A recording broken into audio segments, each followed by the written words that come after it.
내가 궁리를 해서 만든 그 현묘한 남이 알지 못하는 많은 것들에 대해서 나만 깨우치고 있고 나만 알고 있다는 그 많은 생각들도 식정이 만들어낸 작품이기 때문에 만들어진 것은 반드시 생이 있으므로 멸하게 됩니다.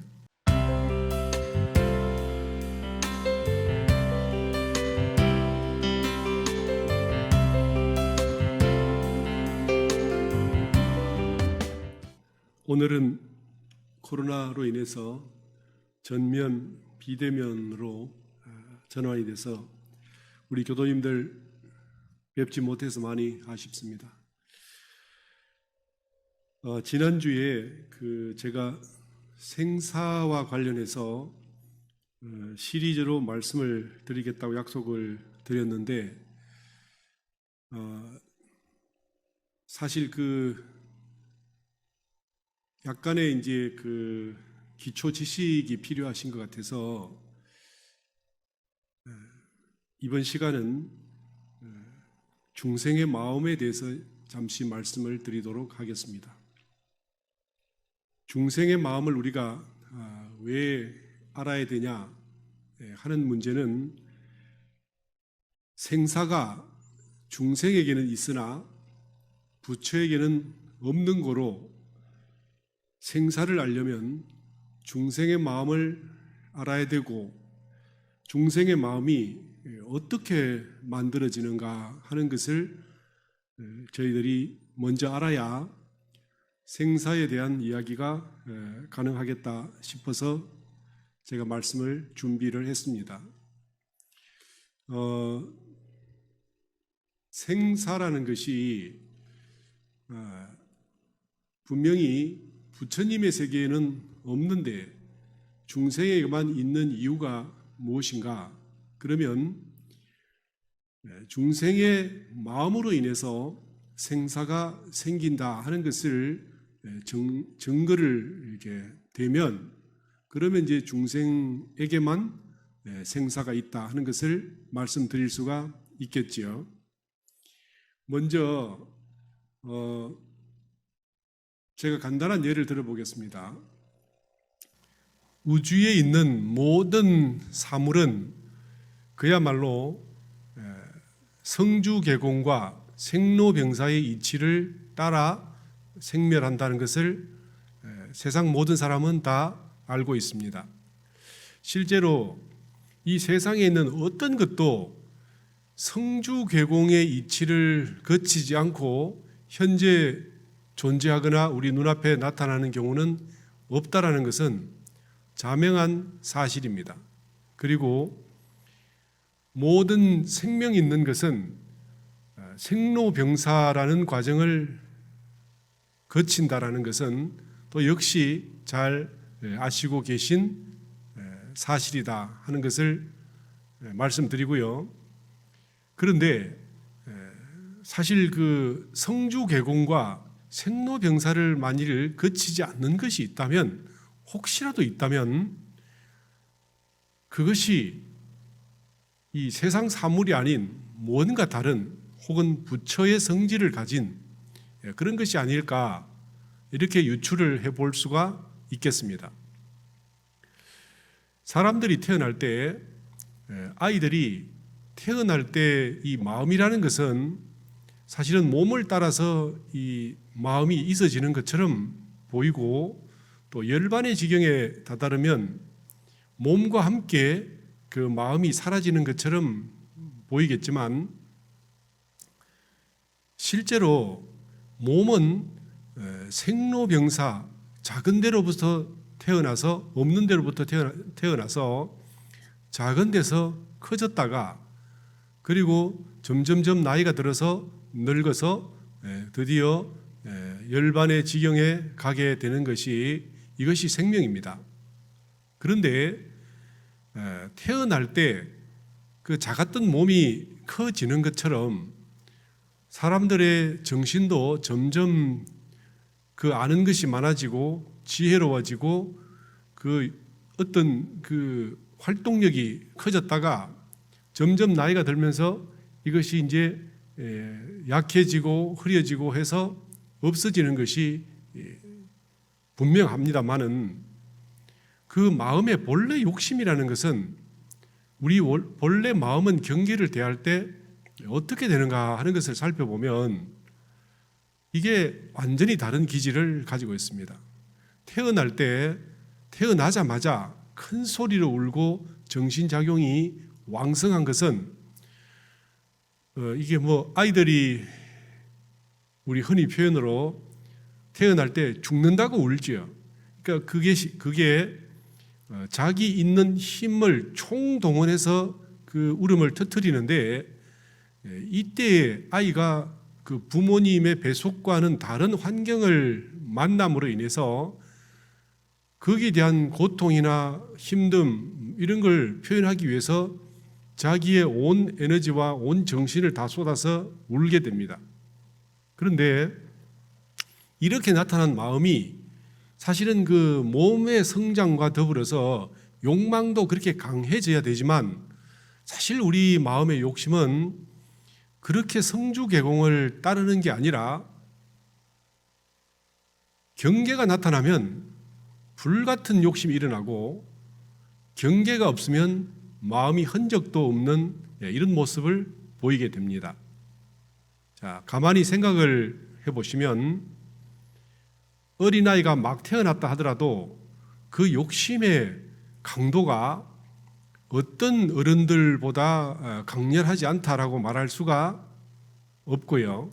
그리고 사람이 나이가 들어서 열반의 지경에 도달했을 때도 사실 몸은 쇠약해서 수족을 움직이기가 힘든 그 상황에도 그 죽기 싫어하는 그 강력한 마음은 이 욕망은 조금도 사그라들지 않기 때문에 그 열반의 지경에서 마지막으로 지르는 소리를 이제 그 세상에서는 단말마다 이렇게 말을 합니다.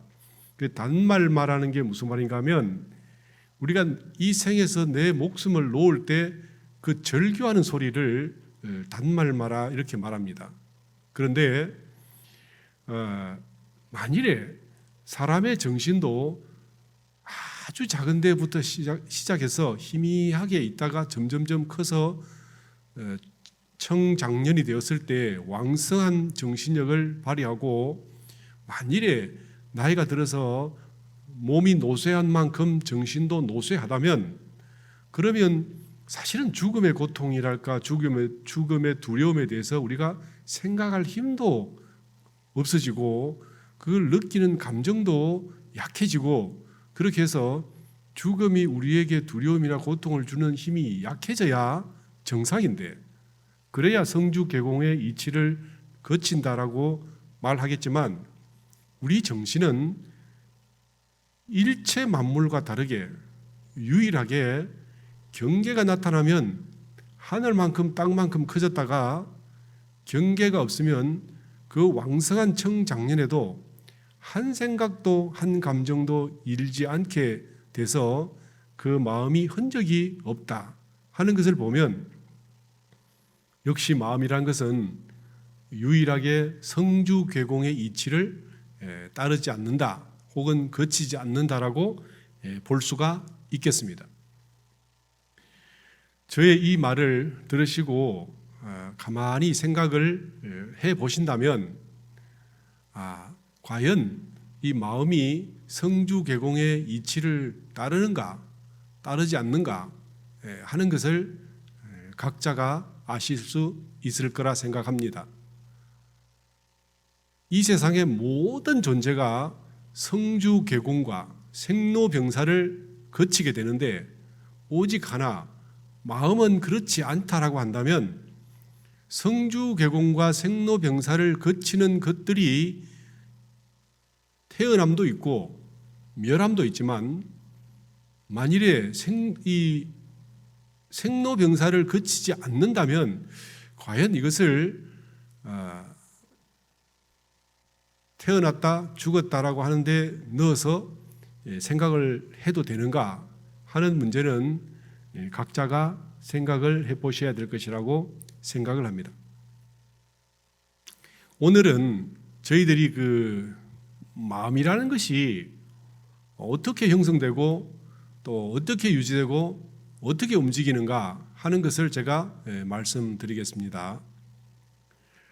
사람의 마음이라는 것은 우리가 볼 때는 인성이라는 것이 있고 인격이라는 것이 있고 성품이라는 것이 있다라고 생각을 하지만 사실 우리 인간이 가진 그 마음의 특성을 본다면 마음이라는 것이 사실은 그 근본 정신과 달리 마음이라는 것은 경계를 따라 만들어졌다가 경계가 없어지면 흔적도 없어지는 것이 이것이 마음이다 하는 것을 말씀드리고요.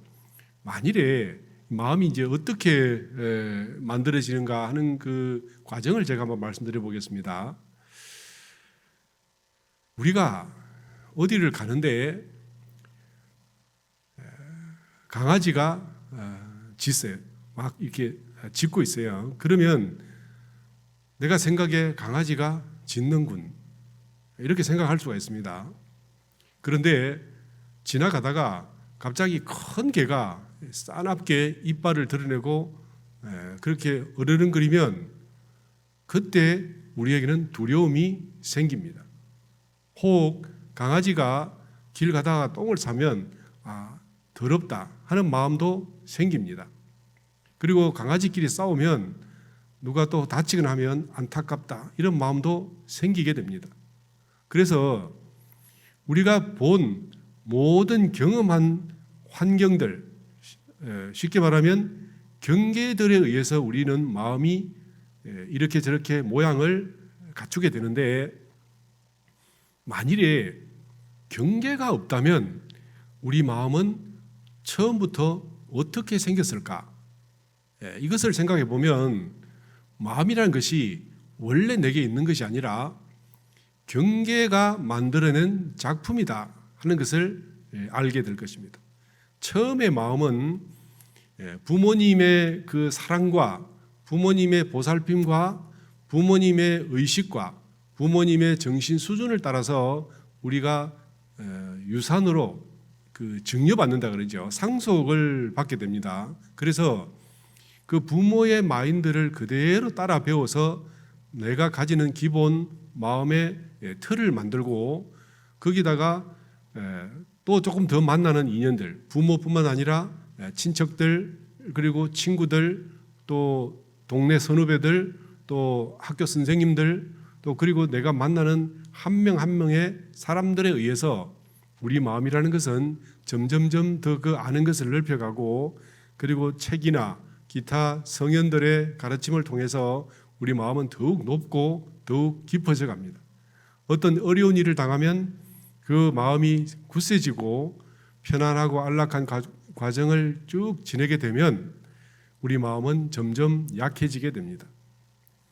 어려운 사람을 많이 대하면 우리가 자비심이 일게 되고 또 나를 괴롭히는 사람을 많이 만나면 거기서 우리는 원망과 우리의 이기성도 나타나게 됩니다.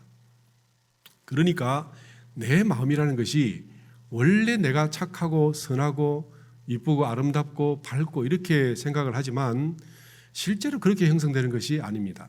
예를 들면 내가 만일에 어떤 친구를 만났는데 그 친구가 같이 밥을 먹었어요. 그런데 밥값을 그 친구가 안 냅니다. 그러면 내가 내야 되겠죠. 2번 만났는데 그 친구가 또 밥값을 안 냈습니다. 3번 만났는데도 안 냈습니다. 10번을 만났는데도 그 친구가 저에게 밥을 안 삽니다. 그러면 보통의 경우에 나도 안 산다 이렇게 바뀝니다. 근데 그런 친구가 1명이 있고 2명이 있고 10명이 있으면 나도 밥을 안 사는 사람으로 바뀌게 됩니다. 커피를 사는 것도 마찬가지입니다.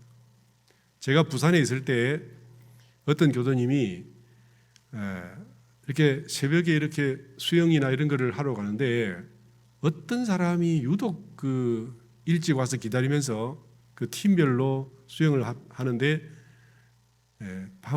커피를 잘 사는 사람이 있고 어떤 사람은 커피를 안 사는 사람이 있어서 저랑 상담을 한 적이 있습니다.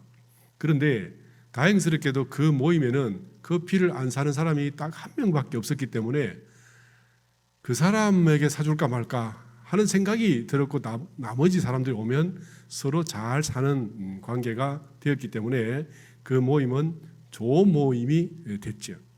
그 좋은 모임이 좋았기 때문에 우리 교도님도 착하고 선량한 마음을 유지를 할 수가 있었겠죠. 그러나 만일에 내가 만나는 사람들이 전부 그렇다면, 다 이기적이라면, 내가 힘이 아무리 좋고 내가 아무리 많이 배우고 내가 아무리 원래 선량했다 하더라도 서서히 나도 이기적으로 바뀌어가게 됩니다. 내가 만나는 사람들이 거칠고 험하면 나도 거칠어지고, 내가 만나는 사람들이 부드럽고 순하면 나도 부드럽고 순하게 바뀌게 됩니다. 우리 마음이란 것이 내가 무슨 특별하고 내가 대단한 것 같이 생각하실지 모르겠으나, 사실 우리 마음은 경계를 따라 내게 형성된 그림자에 불과합니다. 내가 아름다운 자연을 보고 살면 자연의 순하고 아름다운 그 진리를 따라 마음이 순해질 것이고, 내가 척박하고 고통스러운 곳에 살면 내가 끈기가 강해지고 억척 같은 마음이 생기게 될 것이고, 내가 만일에 성자를 만나면 나도 성자의 마음을, 그 마인드를 따라서 성자가 되어가게 될 것입니다.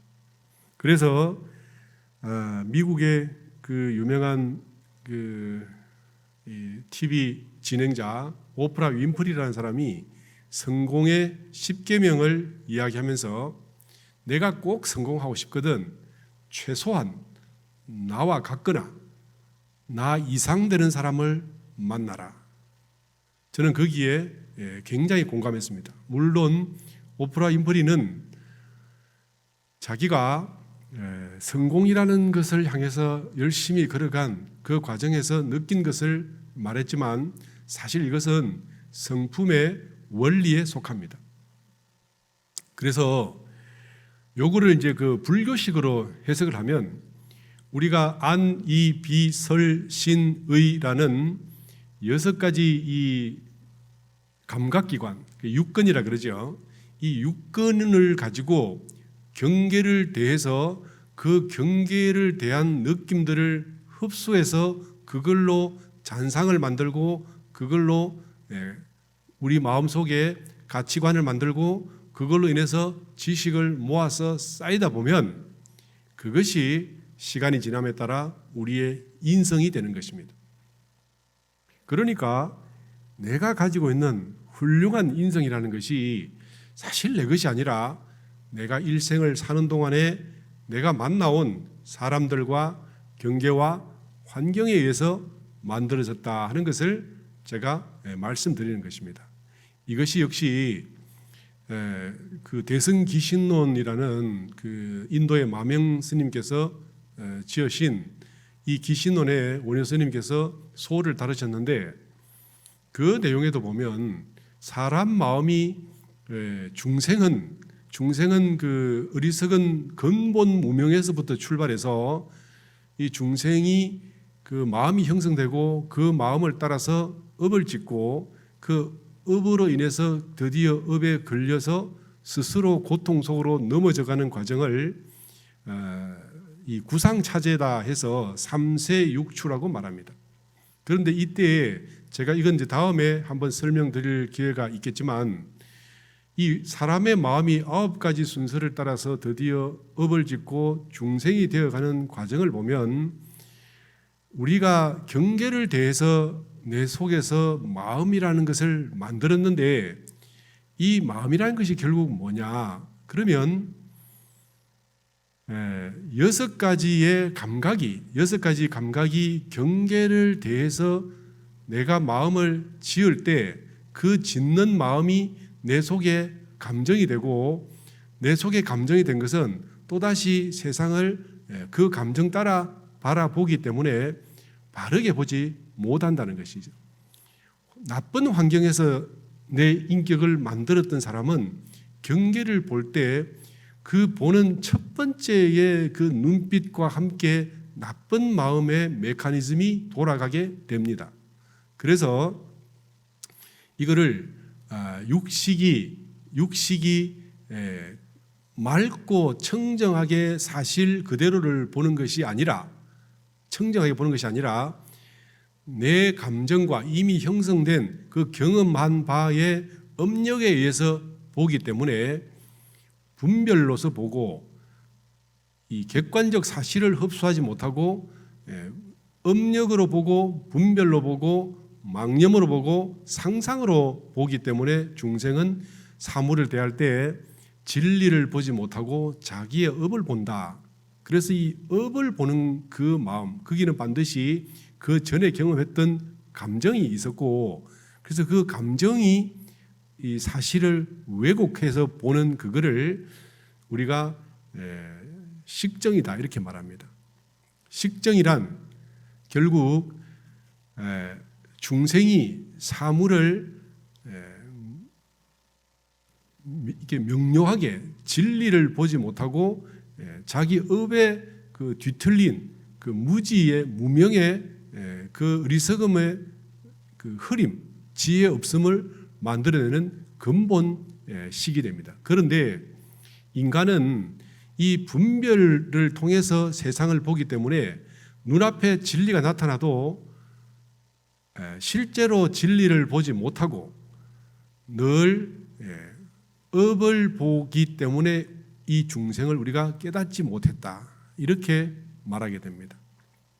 그래서 식정이라는 것은 육식에 의해서 욕망이 뒤틀어 놓은 그 감각으로 세상을 인지하는 것을 식정이라 그러는데, 이걸 뭐 정식이라 하기도 하고 식정이라 하기도 하고 혹은 중생의 무명이라 하기도 하고 여러 가지 말을 하지만, 이 내용을 저희들이 분명히 알아야 제가 다음에 이 생사 문제를 이야기할 때 이 인간 중생의 생각이 근본적으로 틀렸다라는 전제를 가지고 이제 제가 드리는 말씀을 이해하실 수 있을 것 같아서, 그래서 이 식정이라는 것을 말씀을 드렸고요. 그리고 식정이라는 것이 이제 작동하지 않는 것은 그러면 어떤 마음인가? 이것을 사실 저희가 잘 알아야 되는데, 육식을 그러니까 그 안, 이, 비, 설, 신, 의라는 6가지 육식을 통해서 보면 우리는 아무리 살펴봐도 진리를 맞닥뜨릴 수가 없다. 그래서 이거를 넘어서는 마음, 그 마음을 통해서 보는 이제 그 부처님의 눈이 떠지는 과정, 이것이 반드시 들어가야 되는데, 이걸 사실은 그 과거에 많은 이 조사 스님들께서 이 육식을 걷어내고 맑은 정신으로 세상을 보게 하는 그 가르침을 수도 없이 쏟아내셨어요.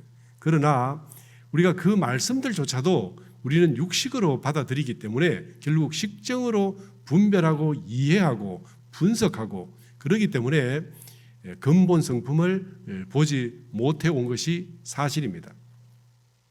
그래서 제가 한 예를 들어보면, 예전에 어떤 스님께서 늘 이렇게 그 진리를 말씀하시고 많은 그 납자들이 이 스님을 찾아와서 깨달음을 얻어가고 이렇게 했는데, 그 스님을 모시던 그 시자가 6년 7년을 모시고 살았는데, 가만히 보니까 다른 사람들은 자기가 모시는 스승님에게 와서 진리를 다 깨달아 가는데, 자기는 6년이나 모시면서 도대체 나도 깨닫고 싶은데 우리 스승님께서 일러주지 않는 거예요. 부르지도 않고. 그래서 하루는 이 스님이 저녁에 이제 그 공양을 마치고 주무시기 전에 그 문을 가서 독독 두드렸어요. 그러니까 누구냐 이렇게 이제 하시니까 시자 누굽니다. 그러니까 이제 어쩐 일이냐 이렇게 이제 들어가서 묻기를, 이 스님이 이제 시자가 그랬어요. 다른 수많은 납자들이 스님께 와서 다들 한 가닥씩 그 한 통씩 하고 견성을 해서 가는데, 저는 6년이나 모셨으되 한 번도 이 견성의 문에 들지 못했으니 스님께서 저에게도 조금 일러주실 수 있겠습니까?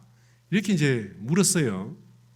그런데 이때 그 조사 스님께서 가만히 보시다가 아마 그 스님의 그 암자가 계곡 옆에 있었나 봐요. 그러니까 이제 계곡의 물소리가 들렸겠죠. 그러니까 물소리가 들리느냐 이렇게 물었어요. 그러니까 이 시자가 예, 들립니다. 이렇게 대답을 했거든요. 그러니까 이제 이 조실 스님께서 이 물소리를 따라 들어오너라 이렇게 말씀을 하셨어요. 그러니까 이 시자가 그게 무슨 말인지를 모르는 거예요. 우리 교도님들 한번 생각해 보십시오. 이 물소리를 따라 들어오너라. 물소리를 따라 어디를 들어갑니까?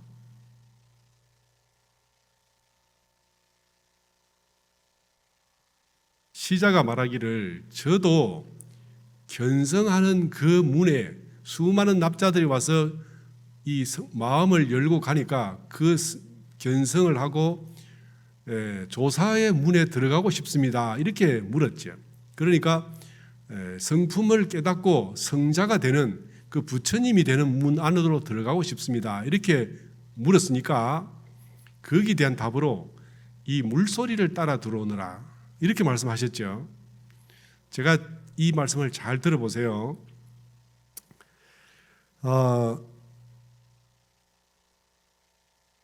분별을 따라 들어가지 말고 우리가 어떤 경계를 대하면 내 눈앞에 사물을 보거나 빛으로 사물을 보거나 귀로 소리를 듣거나 감각으로 사물을 만지거나 그래서 육근이 작용할 때 그 분별을 따라가지 말고 그 분별이 없는 맑고 청정한 마음이 하나 있는데 생각을 하지 않아도 그리고 감정으로 느끼지 않아도 그리고 감각으로 들으려고 이 망상을 일으키지 않아도 내가 생각을 일으키든 아니든 상관없이 항상 들렸던 물소리가 있습니다. 그런데 이 물소리를 무엇이 듣는가? 물론 귀가 듣지만 보통의 중생은 이 식정이라는 분별하는 마음이 들어서 듣는데 제가 이렇게 말하는 가운데 혹 누가 옆에서 아기가 장난을 치거나 혹은 다른 사람이 그릇을 깨거나 해서 쨍그랑 소리가 나거나 갑자기 TV가 켜지거나 하면 그 소리가 내가 생각하지 않고 감정을 일으키지 않은 가운데 훅 들어오는 그 소리가 있습니다. 이 조실 스님께서 생각과 감정과 분별과 감각을 하지 않는 가운데 훅 들어오는 그 물소리가 네 귀에 들리듯이 그 분별 없이 그 물소리가 들어온 그 길을 따라 들어와 봐라. 이게 이 말씀이에요. 제 말 알아들으시겠습니까? 많은 사람들이 이런 화두에 접하면 갑자기 깜깜해져 버리죠. 한 예를 제가 들겠습니다. 경봉스님께서 돌아가시기 전에 이 열반 즈음에 말씀하시기를 그 제자들에게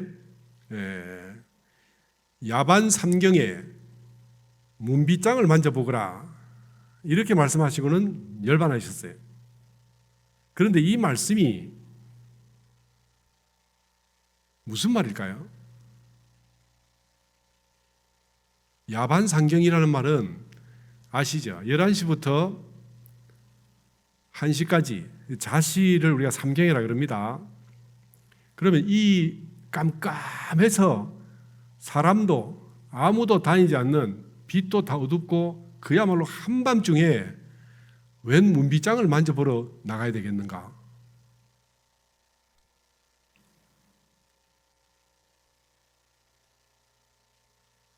설명해 보겠습니다. 화두는 설명하는 것이 아니지만 화두가 왜 화두인지조차 모르는 사람에게는 사실 이게 설명이 들어가야 되는 거거든요. 야반상경이란 무슨 말인가 하면 일체 외부 손님이 끊어져서 문을 닫아서 문빗장을 걸어놓은 것처럼 우리가 잠을 잘 때 혹은 입정 상태에 들어서 외부 경계가 딱 끊어졌을 때, 대정이 들었을 때는 일체 경계가 들어오되 우리가 인식하지 못하고 의식하지 못합니다. 그러니까 육건문을 완전히 딱 닫았을 때, 육건문을 완전히 닫았을 때 무엇을 가지고 우리가 육건문을 닫았는가? 육건의 문이 눈, 코, 귀, 입 이런 거 있죠. 이런 것이 갑자기 듣지를 못해요. 잠잘 때. 그러면 이 육건을 무엇으로 닫았습니까?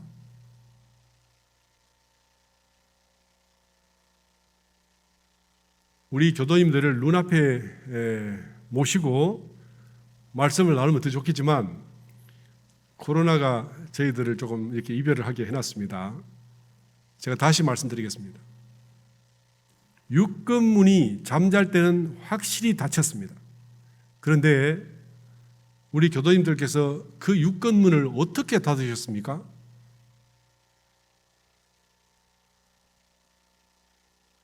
육건문을 닫은 그 빗장이 무엇일까요?